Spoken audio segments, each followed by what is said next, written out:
Study IQ IAS, अब तैयारी हुई अफोर्डेबल। अजीत डोवल।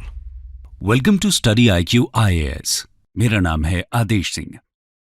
दोस्तों, आज की कहानी एक ऐसी शख्सियत की है जिसको भारत का जेम्स बॉन्ड भी कहते हैं। जी हां, हम बात कर रहे हैं इंडिया के current national security adviser Shri Ajit Doval ji की। इंडिया के top spy master, super cop और 21वीं सदी के चाणक्य कहे जाने वाले अजीत डोवल की असल कहानी जेम्स बॉन्ड की थ्रिलिंग मूवी से कम नहीं है। पाकिस्तान आज भी इनके नाम से थर थर कांपता है। आज उनको देश का सबसे पावरफुल ब्यूरोक्रेट बताया जाता है। नेशनल सिक्योरिटी एडवाइजर के तौर पर उनको कैबिनेट रैंक के मिनिस्टर का दर्जा दिया गया है।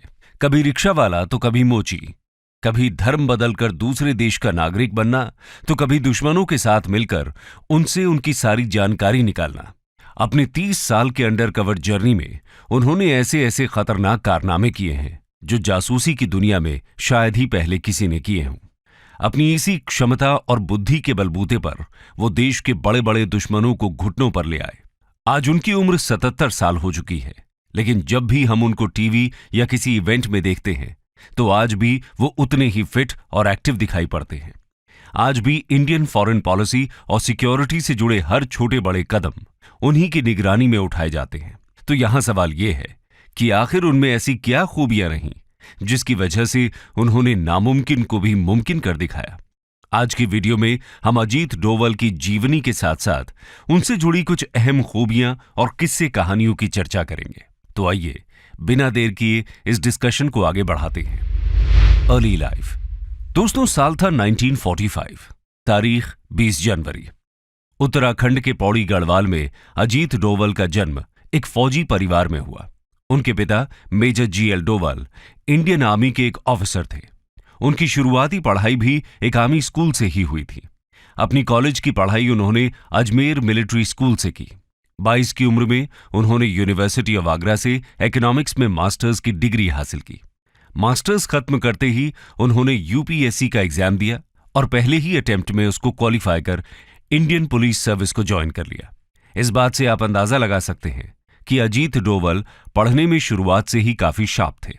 1968 में उनकी पहली पोस्टिंग केरला काडर में ASP के तौर पर हुई।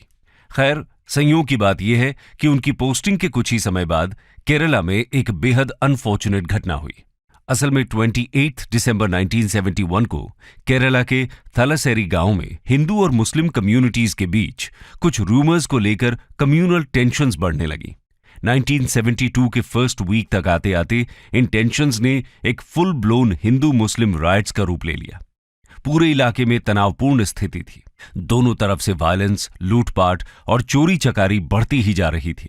हालात को काबू से बाहर निकलता देख देश के तत्कालीन होम मिनिस्टर के करुणाकरण एक ऐसे पुलिस पर्सनल की तलाश करने लगे जो इन राइट्स को कंट्रोल कर सके। कुछ ही समय के अंदर अंदर ASP के पद पर कोट्टयम में तैनात एक यंग और स्मार्ट पुलिस ऑफिसर यानी अजीत डोवल होम मिनिस्टर करुणाकरण की नजरों में आ गए। अजीत डोवल को सर्विस में आए अभी 3 साल भी नहीं हुए थे, लेकिन उनके कामकाज से उनके चर्चे अभी से ही दूर दूर तक फैलने लगे थे। उनके सीनियर्स ये जान चुके थे कि उनमें कुछ तो बहुत खास है। इसी के चलते करुणाकरण उन दंगों को काबू में लाने के लिए अजीत डोवल को चुनते हैं।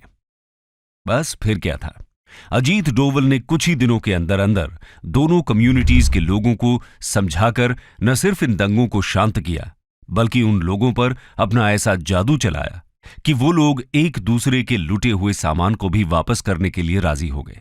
यानी जो काम पूरे स्टेट की पुलिस नहीं कर पा रही थी, वो अजीत डोवल ने खुद अकेले ही कुछ ही क्षणों में कर दिखाया। उनके इस पराक्रम के चर्चे केरला से लेकर दिल्ली तक होने लगे। देखते ही देखते अपने इसी हुनर की वजह से वो दिल्ली में बैठे इंटेलिजेंस ऑफिसर्स की नजरों में आ गए और तभी उन्हें सेंट्रल सर्विसेज के लिए केरला से दिल्ली बुला लिया गया। दिल्ली में उन्हें सेंट्रल इंटेलिजेंस एजेंसी IB यानी इंटेलिजेंस ब्यूरो में डेप्यूटेशन के लिए भेज दिया गया। इसके साथ ही उन्होंने इतनी कम उम्र में जासूसी की दुनिया में कदम रखा और यहीं से एक यंग IPS ऑफिसर का इंडिया का स्पाई मास्टर बनने का सफर शुरू हुआ। आइए अब उनके इस रोमांचक सफर पर एक नजर डालते हैं। The life undercover. तो दोस्तों लगभग 7 साल की पुलिस सर्विस के बाद अजीत डोवल आईबी में नियुक्त हो जाते हैं। शुरुआत में कुछ समय के लिए उन्हें कुछ डेस्क वर्क सौंपा जाता है। इत्तेफाक की बात है 1970s में इंडिया के नॉर्थ ईस्ट रीजन में इंसर्जेंसी का माहौल था। वहां के स्टेट्स खुद के लिए एक इंडिपेंडेंट नेशन की मांग कर रहे थे। अगर बात करें मिजोरम स्टेट की, तो वहां एक सेपरेटिस्ट लालडेंगा की लीडरशिप के अंडर इंस्टेबिलिटी अपने पीक पर थी। ये वहां अपनी एक अलग पैरेलल सरकार चला रहे थे। मिजो नेशनल फ्रंट मिजोरम को इंडिया से अलग करने की मांग कर रहा था। दिल्ली में बैठी इंडियन गवर्नमेंट के लिए यह सिचुएशन बहुत नाजुक थी। ऐसे में आईबी ने यह तय किया कि उनका कोई ऑफिसर मिजोरम जाकर इन इंसर्जेंट्स को शांत करने की कोशिश करेगा। लेकिन सवाल था कि ये करेगा कौन? अब जवाब केवल एक ही था, जी हां, अजीत डोवल। अजीत डोवल अपनी मैरिज के कुछ ही महीनों बाद अपने वर्क पर वापस लौटे थे।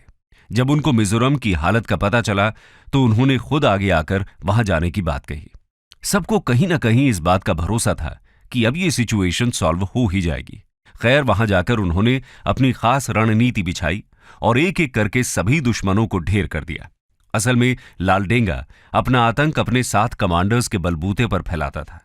ये 7 कमांडर्स लालडेंगा की सबसे बड़ी ताकत होने के साथ साथ सबसे बड़ी कमजोरी भी थे और अजीत डोवल ने उनकी इसी कमजोरी पर वार किया। उन्होंने इन 7 में से 6 कमांडर्स को अलग अलग तरह से लालच और दिलासा देकर अपनी तरफ शामिल कर लिया। यहां लालडेंगा को जब ये पता चला कि उसकी असल पावर तो उसके हाथों से जा चुकी है, तब उसको भारत सरकार के आगे घुटने टेकने ही पड़े। कुछ समय बाद लालडेंगा और भारत सरकार के बीच पीस टॉक्स कराई गई। इसी के साथ मिजोरम के सेपरेटिस्ट मूवमेंट को खत्म किया गया। वहां चुनाव करवाए गए और आखिरकार अजीत डोवल का यह मिशन कामयाब रहा। मिजोरम के इंडिया के साथ सक्सेसफुल एक्सेशन में अजीत डोवल के इमेंस कंट्रीब्यूशन के चलते उनको प्रेसिडेंट्स पुलिस मेडल से नवाजा गया। इतने कम सर्विस ईयर्स में अजीत डोवल ऐसे पहले ऑफिसर थे जिनको इस पदक से सम्मानित किया गया। खैर, मिजोरम के बाद ऐसा ही कुछ सिक्किम में भी हुआ। सिक्किम तब तक इंडियन यूनियन का पार्ट नहीं बना था। सिक्किम के राजा इंडिया के साथ एक्सेशन नहीं करना चाहते थे, लेकिन एक बार फिर अपनी चाणक्य नीति से अजीत डोवल ने सिक्किम को इंडियन यूनियन के साथ सक्सेसफुली मर्ज कर दिखाया। खैर, 1970s के एंड तक आते आते नॉर्थ ईस्ट की सिचुएशन तो कुछ स्टेबल हो चुकी थी, लेकिन अगले दशक में पंजाब में कुछ नई टेंशन उबाल ले रही थी। पंजाब में खालिस्तानी मिलिटेंट्स अपने अलग देश खालिस्तान की मांग करने लगे। मिलिटेंट्स के गुट अमृतसर के गोल्डन टेम्पल को अपना सेफ शेल्टर बनाकर पूरे शहर में आतंक फैलाने लगे। चीजें काबू से बहुत ज्यादा बाहर होने लगी। 1984 तक आते आते ऑपरेशन ब्लू स्टार की नौबत आ गई। इंडियन मिलिट्री पर्सनल्स ने गोल्डन टेम्पल को मिलिटेंट्स से मुक्त करने के लिए इस ऑपरेशन को लॉन्च किया और उन मिलिटेंट्स को वहां से खदेड़ दिया। लेकिन इस ऑपरेशन के बाद भी गोल्डन टेम्पल पूरी तरह मिलिटेंट से मुक्त नहीं हुआ था। इस प्रॉब्लम का पूरी तरह सफाया करने के लिए 1988 में ऑपरेशन ब्लैक थंडर लॉन्च किया गया और इस ऑपरेशन में अजीत डोवल की बेहद अहम भूमिका रही। आपको जानकर हैरानी होगी कि इन बचे हुए मिलिटेंट्स की जानकारी निकालने के लिए उन्होंने एक रिक्शा पुलर का भेष बनाया। इतना ही नहीं, इस भेष के साथ उन्होंने उन मिलिटेंट्स पर ऐसा जादू चलाया कि वो ये मानने के लिए तैयार हो गए कि ये रिक्शा पुलर एक पाकिस्तानी इंटेलिजेंस ऑफिसर है जो उनकी मदद के लिए वहां आया है। बस फिर क्या था, इसी बात का फायदा उठाकर उन्होंने उन मिलिटेंट्स के साथ गोल्डन टेम्पल के अंदर रहकर उनकी हर छोटी बड़ी जानकारी इकट्ठा की और इंडियन आर्मी को सौंप दी। इसी जानकारी के आधार पर ऑपरेशन ब्लैक थंडर लॉन्च किया गया और अजीत डोवल इसको पार लगाने में कामयाब रहे। इसके अलावा अगर हम बात करें पाकिस्तान की, तो ये शायद अजीत डोवल के वर्क फ्रंट का सबसे क्रूशल प्रोजेक्ट रहा। जैसा कि हम सब जानते ही हैं, 1972 में इंडिया ने अपना फर्स्ट न्यूक्लियर टेस्ट कंडक्ट किया। ये टेस्ट सक्सेसफुल होते ही पाकिस्तान मानो तिल मिला गया। इसके तुरंत बाद पाकिस्तान के nuclear scientist doctor AQ Khan ने पाकिस्तान न्यूक्लियर प्रोग्राम को डिवेलप करने के लिए चाइना और फ्रांस से मदद मांगी। फ्रांस को जैसे ही पाकिस्तान के एंटी इंडिया एम्बिशंस की भनक लगी, वैसे ही वो उस प्रोग्राम से पीछे हट गया। लेकिन चाइना ने पाकिस्तान का हाथ नहीं छोड़ा। उधर नॉर्थ कोरिया भी पाकिस्तान के न्यूक्लियर प्रोग्राम में उसकी मदद कर रहा था। जैसे ही इस चीज की खबर इंडियन पीएम इंदिरा गांधी को लगी, उन्होंने पाकिस्तान की इन सभी गतिविधियों को ट्रेस करने के लिए अपना स्पाई नेटवर्क पाकिस्तान और चाइना में बिछा दिया। अजीत डोवल को पाकिस्तान भेजा गया। वो एक बेगर यानी भिखारी का भेष बनाकर पाकिस्तान के काहूता शहर पहुंच गए। इनको शक था कि यहां खान रिसर्च सेंटर नाम के इंस्टीट्यूट के अंदर पाकिस्तान का न्यूक्लियर प्रोग्राम चल रहा है। वो इस सेंटर के बाहर बैठकर यहां आने जाने वाले सभी साइंटिस्ट्स को ट्रैक करने लगे, लेकिन उससे उनको यहां पर चल रही न्यूक्लियर प्रोग्राम्स का कोई पुख्ता सबूत हासिल नहीं हुआ। तो उसके बाद ये उस बार्बर की शॉप पर गए जहां से वो साइंटिस्ट बाल कटाते थे। वहां से उन्होंने उन हेयर सैंपल्स को कलेक्ट करके उन्हें इंडिया में टेस्टिंग के लिए भेजा, और टेस्टिंग में यह पता चला कि वो हेयर सैंपल्स न्यूक्लियर रेडिएशंस में एक्सपोज्ड हैं। यानी उनको ये यकीन हो गया कि पाकिस्तान का nuclear programme Khan research centre के अंदर ही चल रहा है। उन्होंने बड़ी चालाकी से उनके न्यूक्लियर प्रोग्राम्स की सभी डिटेल्स निकाली और इंडिया में ट्रांसफर की। उस समय इंडिया में इंदिरा गांधी को रिप्लेस कर मोरारजी देसाई भारत के पीएम बन चुके थे। अजीत डोवल ने उनको ये रिपोर्ट्स देकर पाकिस्तान के न्यूक्लियर प्रोग्राम को डिस्ट्रॉय करने के अलग अलग मेथड्स प्रपोज किए, लेकिन कई पॉलिटिकल रीजंस की वजह से उनको हर बार रिजेक्ट कर दिया गया। यानी इंडिया ने पाकिस्तान के न्यूक्लियर प्रोग्राम पर अटैक तो नहीं किया, लेकिन इतने कॉन्फिडेंशियल प्रोग्राम की छोटी से छोटी जानकारी इंडिया तक पहुंचाने में अजीत डोवल ने जो भूमिका निभाई, उसके बाद पाकिस्तान भी इंडियन इंटेलिजेंस का लोहा मान गया। खैर, इस सबके चलते हुए 1988 में अजीत डोवल को हाईएस्ट गैलेंट्री अवार्ड कीर्ति चक्र से नवाजा गया। आपको बता दें कि अजीत डोवल ऐसे पहले पुलिस ऑफिसर थे जिनको ये मिलिट्री ऑनर दिया गया था। इतना ही नहीं, 1990s में उन्होंने कश्मीर में बढ़ रही मिलिटेंसी को रोकने के लिए भी अपनी इन्हीं सटीक नेगोशिएशन स्किल्स का इस्तेमाल किया।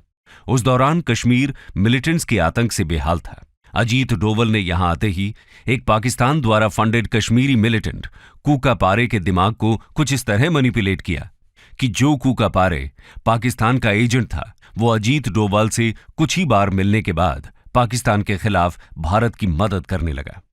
यानी कूका पारे को भी उन्होंने अपनी ओर मिला लिया।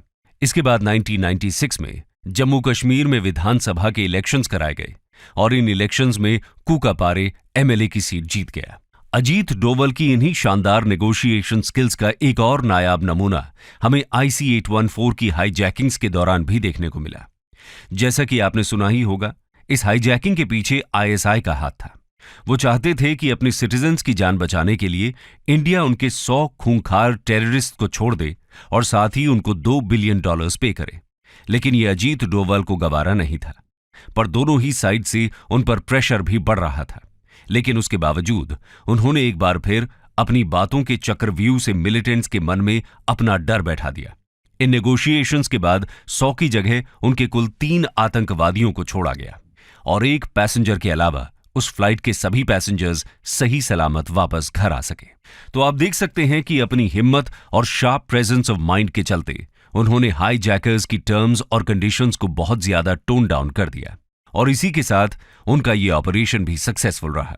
सोर्सेज की माने तो 1971 से 1999 तक इंडियन एयरलाइंस की 15 हाईजैकिंग्स में से हर एक की टर्मिनेशन में अजीत डोवल का एक्टिव कंट्रीब्यूशन रहा। लेकिन उनका ये सफर अभी खत्म नहीं हुआ, और वो कैसे, आइए देखते हैं। Post retirement phase. तो दोस्तों, 7 साल पुलिस फोर्स और लगभग 30 साल इंटेलिजेंस ब्यूरो में काम करने के बाद जनवरी 2005 में वो IB के चीफ के पद से रिटायर हुए। लेकिन उसके बाद भी वो देश की पॉलिटिक्स, एकेडेमिक्स और स्पेशली नेशनल सिक्योरिटी के मैटर्स में एक्टिवली इन्वॉल्व रहे। इस दौरान उन्होंने कई रिनाउंड गवर्नमेंट और नॉन गवर्नमेंटल इंस्टीट्यूशंस और सिक्योरिटी थिंक टैंक्स में इंडिया के सिक्योरिटी चैलेंजेस और फॉरेन पॉलिसी ऑब्जेक्टिव्स पर लेक्चर्स डिलीवर किए। कई लीडिंग न्यूज़पेपर्स और जर्नल्स में इंडिया की सिक्योरिटी से रिलेटेड आर्टिकल्स भी पब्लिश किए। दिसंबर 2009 में उन्होंने एक leading public policy think tank Vivekananda international foundation की स्थापना की और इस तरह वो अपने पोस्ट रिटायरमेंट फेज में दुनिया के सामने खुलकर इंडिया की नेशनल सिक्योरिटी ऑब्जेक्टिव्स को प्रमोट करते नजर आए। लेकिन उनकी जिंदगी के इस फेज ने एक बड़ा टर्न 2014 में लिया, जब न्यू दिल्ली में बीजेपी की गवर्नमेंट ने अपनी सत्ता स्थापित की। 30 मई 2014 को पीएम मोदी ने उनको देश के 5th नेशनल सिक्योरिटी एडवाइजर के रूप में नियुक्त किया। नेशनल एडवाइजर बनते ही उनके सामने इराक से एक बड़ा चैलेंज आ खड़ा हुआ। असल में उस समय इराक में आईसिस का आतंक छाया हुआ था। जून 2015 में आईसिस ने इंडिया की 46 नर्सेस को तिकरित में बंदी बना लिया। एनएसए बनने के कुल 2 महीने बाद अजीत डोवल बहुत खुफिया तरीके से इराक पहुंचे, वहां उनकी सरकार के साथ कोलैबोरेट किया और कुछ ही दिनों के अंदर अंदर सभी इंडियन नर्सेस को आईसिस के चंगुल से छुड़ाकर इंडिया वापस ले आए। इसके बाद भी पिछले कुछ सालों में पाकिस्तान ने इंडिया पर उड़ी और पुलवामा में 2 खूंखार आतंकी हमलों को अंजाम दिया।